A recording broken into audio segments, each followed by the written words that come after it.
So first of all, you should know what is convolution. Convolution क्या होता है? It is defined by this operator star, and it is operated on two functions, f of t and g of t.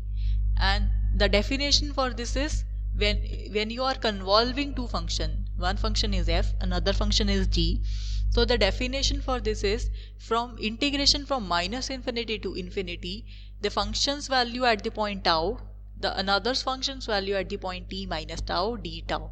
So that means what you are doing, suppose this is a function f of t and this is your function g of t. So what you are doing, you are putting this function over this function and you are shifting this function. Suppose this is one window, this is another window. So now you keep this window as fixed and you take up this window up, and then you move this window from this side to this side to this side and to this side and to this side. You multiply on each movement, you multiply these two functions and then you add up these two. So at some point you would be having this was your original function, so at some point you would be having this as your function, at some other point you would be having this was your function, at this function some other point you would be having this was your function. So say this is your function. So at different points what you are doing, you are multiplying these two functions and then you are adding them for all the points lying between minus infinity to infinity. That is the meaning of convolution here. And moreover, it does not matter whether you keep this function as fixed and move this one, or you keep this function as fixed and move this one. So whether you perform f star g or you perform g star f, there is no difference between them. That is the convolution. So what is the convolution in Fourier transform and how is it useful? The convolution theorem is useful in the matter that whenever you are in t domain and you have to perform the convolution, which is required in many applications, so that is a difficult task because you will multiply the two functions at every point and then you will add those two functions. But when you take the Fourier transform of those two functions, you just have to multiply their Fourier transform. So this is as simple as that. So that is the need for studying this convolution theorem.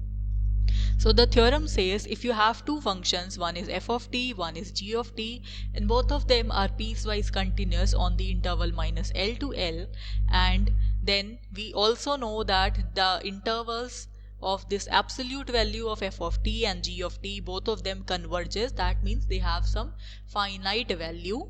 In that case, the Fourier transform of first function is f of omega and the Fourier transform of g of t is g of omega. In that case, the Fourier transform of their convolution is the product of the Fourier transforms. And moreover, the Fourier transform of the products of function, that would be equivalent to 1 by 2 pi. One is this formula that you have to remember, right? So one is this formula. Another formula is in terms of inverse. For inverse, we have this formula that when you take the inverse Fourier transform of the convolution of two functions which are in frequency domain now, omega domain, then it is equal to 2 pi multiplied by the first function and the second function. So these two formulas are there. From this formula, we obtain this formula. That means when you shift this Fourier transform to this side, so you will be having the Fourier transform of f of t and g of t, that would be equivalent to 1 upon 2 pi, the convolution of f star g, and then through this formula you have this formula. So this is the main formulas that you should remember for this convolution theorem. So let us see its example. The example is using this convolution theorem, we have to find what is the Fourier inverse of this particular function. So you see this is a polynomial of degree 2. So this is a polynomial of degree 2. That means you can write this polynomial as the product of these two terms. So when you write this to be the product of these two terms, this term become 1 by 4 plus iota omega and 1 by 3 plus iota omega. So you have written this as the product of two terms. First is this one, second is this one. So now you can individually take their Fourier transform, inverse Fourier transform. So the Fourier transform of this term using the shifting property, that comes out to be whatever, because we have this formula Fourier inverse of 1 upon alpha plus iota omega, that is equal to e to the power minus alpha t u naught t. What is this u naught? This is the unit step function. What is unit step function? The function whose value is 1 whenever your t is greater than equal to 0. So say this is 1, so its value is 1, and its value is 0 whenever t is less than 0. So this is the unit step function, and mathematically this is defined like this. Its value is 0 whenever t is less than 0, and its value is 1 whenever t is greater than equal to 0. So this is the unit step function, and it is defined by u naught t. This naught represents that you have this change at the point 0. So we have this formula. Using this formula I can write the Fourier inverse of 1 upon 4 plus iota omega as this quantity. Moreover, I can write the Fourier inverse of 1 by alpha plus iota omega, that is equal to e to the power minus alpha t u naught t. So this is the result.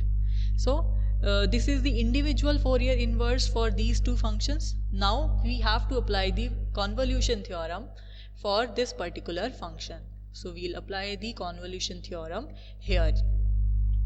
So what does the convolution theorem says? If you wanted to find out the Fourier inverse of two functions, so that would be equivalent to the Fourier inverse of first function convolved with the Fourier inverse of second function that we have just calculated. So this was the Fourier inverse of first function, and this was the Fourier inverse of second function.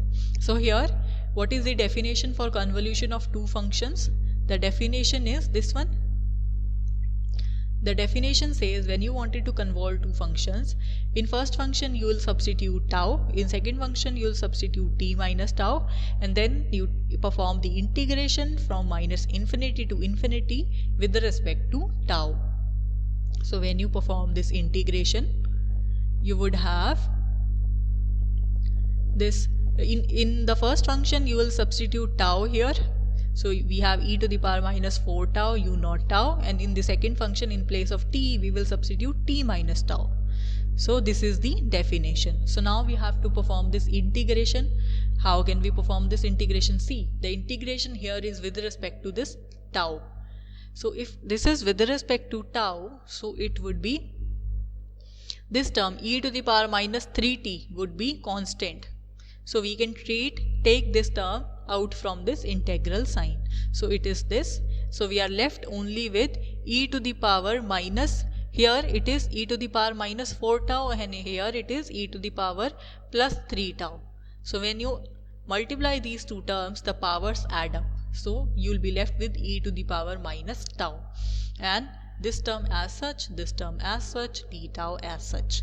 So now what is this term? In order to perform its integration, you should know what is this term.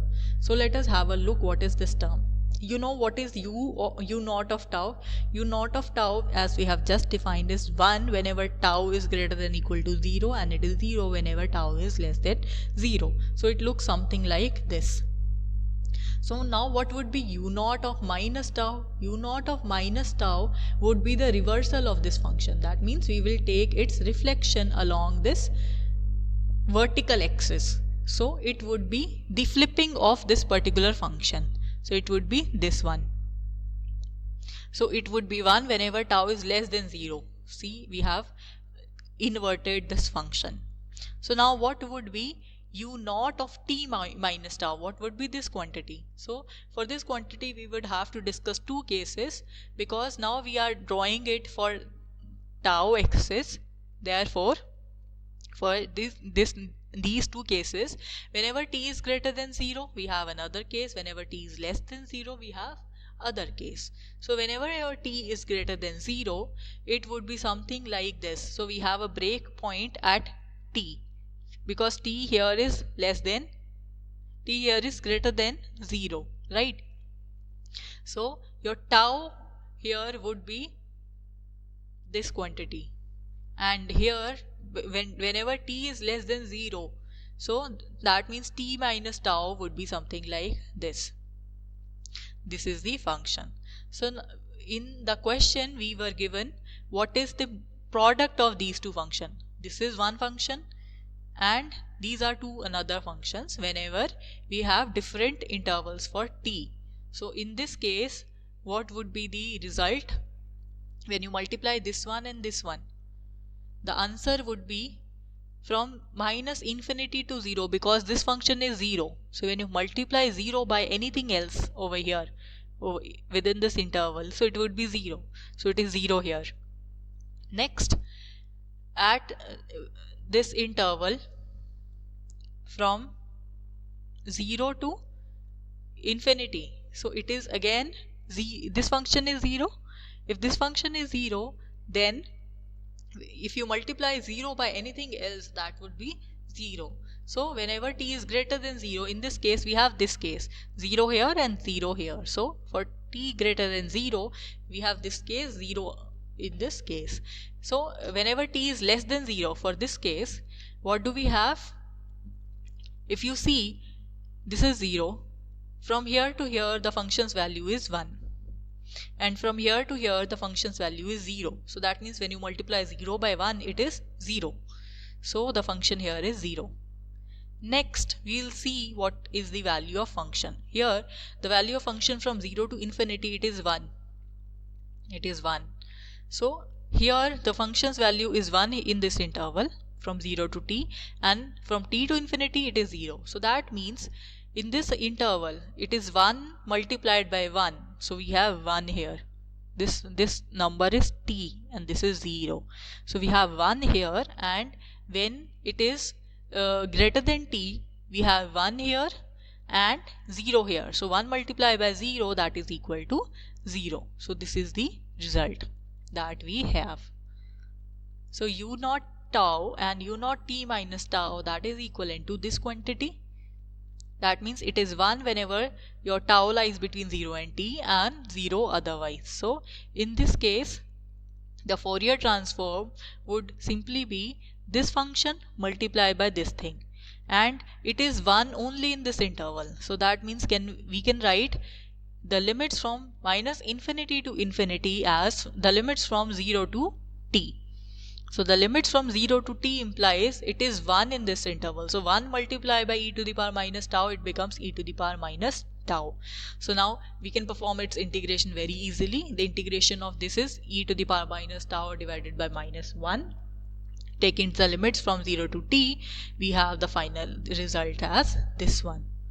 So this is all about convolution theorem. If you have any doubts, you may please ask.